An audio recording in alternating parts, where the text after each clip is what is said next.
میں اپنے مولا حسین علیہ السلام کی کس کس قربانی کا ذکر کروں؟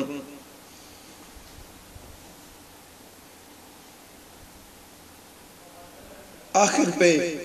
آپ حضرت علی اصغر پاک کو گود میں اٹھائے ہوئے اللہ کی بارگاہ میں قربان کرنے کے لیے،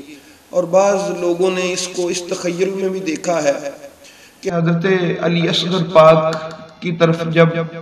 تیر مارنے والے اس بدبخت لعین حرملہ نے تیر مارا تو حضرت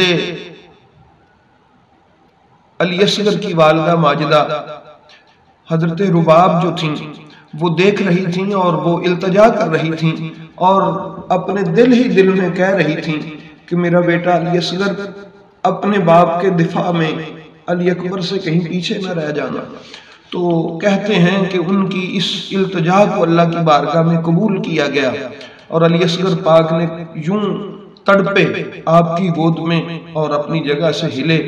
اور حضرت امام علی مقام امام حسین علیہ السلام کی طرف آنے والے تیر کو اپنے گلے پہ برداشت کیا۔ تو علامہ صائم چشتی رحمۃ اللہ تعالی علیہ نے حضرت علی اصغر پاک کی بارگاہ میں حاضری پیش کی ہے کہ علی اصغر نو چا کے گود وچ مولا حسین آئے، علی اصغر نو چا کے گود وچ مولا حسین آئے تے ویکھن حوصلہ دوتے دا شاہ مشرقین آئے، سی ادھر تیر سائم گردنے معصوم وچ وجا، پھر فرشتے گود وچ ادھر علی اصغر نو لین آئے۔ تو احباب گرامی، حضرت علی اکبر پاک کی جب شہادت ہو گئی، تاریخ کی کتب میں ہے کہ جس تیر سے حضرت علی اصغر کی شہادت ہوئی وہ تیر بڑے بڑے جانوروں کی گردنیں توڑنے کے لیے تھا، اور وہ 3 پھلوں والا تیر تھا، ایک کان سے دوسرے کان تک حضرت علی اصغر کا یہ گلا چر گیا، اس قدر وہ ذبح ہو گئے۔ مورخین لکھتے ہیں کہ حضرت قاسم، جناب عباس، جناب علی اکبر اور بڑے بڑے شہداء جو تھے وہاں امام علی مقام نے یہ محسوس کروایا کہ یہ میرا امتحان نہیں تھا، لیکن جب حضرت علی اصغر پاک کی شہادت ہوئی تو امام حسین علیہ السلام کچھ وقت وہاں توقف فرماتے ہیں، اور علامہ فرنگی محلی ہمارے بزرگ ہیں، انہوں نے ایک روایت لکھی ہے کہ اس وقت امام حسین پاک نے اپنی تلوار سے ایک چھوٹی سی قبر کھودی۔ جب علی اصغر پاک کو دفنانا تھا تو اس وقت آپ پر ایک عجیب سی کیفیت طاری تھی جو کسی بھی شہید کے لانے کے بعد آپ پر طاری نہیں تھی۔ تو آپ دیکھ رہے تھے کہ اتنی گرم ریت اور اتنا ننھا سا پھول سے بھی نازک بدن اور وجود، اس کو اس ریت میں اب میں دفن کرنے لگا ہوں۔ تو اہل بیت اطہار کے غم میں رونے والوں اور ان کے غم میں غمگین رہنے والوں، علامہ فرنگی محلی لکھتے ہیں کہ امام حسین علیہ السلام نے حضرت علی اصغر پاک کو جب اس قبر کھود کے اس میں رکھا تو مٹی یوں ڈالی کہ پہلے قدموں کی طرف، پھر آہستہ آہستہ آگے، اور جب چہرے پر مٹی ڈالی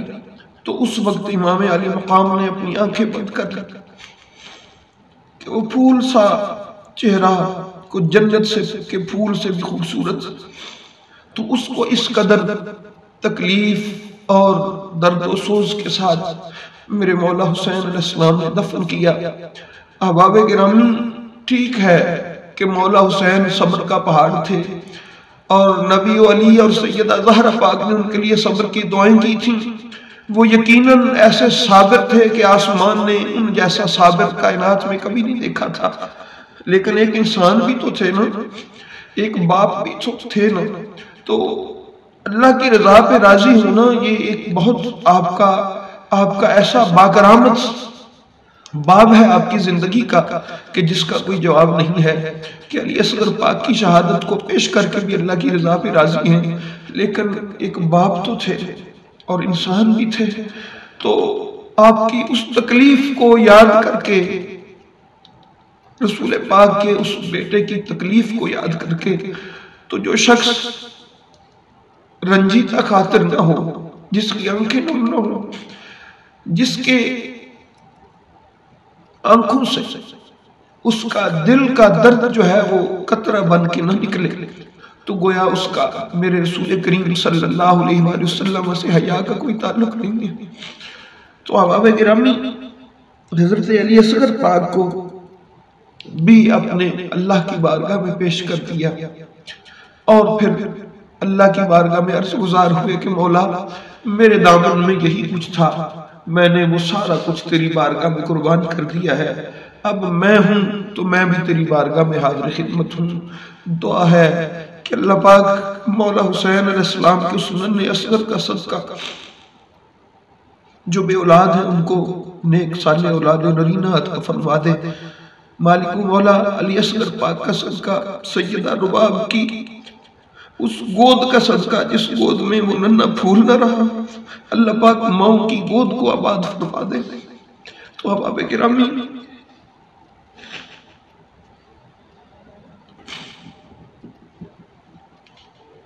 تو جو اہل بیت اطہار کے محبین ہیں ان کا دل ہمیشہ ان دردوں سے بھرا رہے گا، اور وہ آنسو بہاتے رہیں گے اور اس قربانی کو یاد کرتے رہیں گے کہ یہ قربانی دین کی خاطر تھی، اسلام کی خاطر تھی، حلت و حرمت کی خاطر تھی۔ تو میرا مولا اپنے محبوب کا صدقہ ہماری حاضری کو قبول فرمائے۔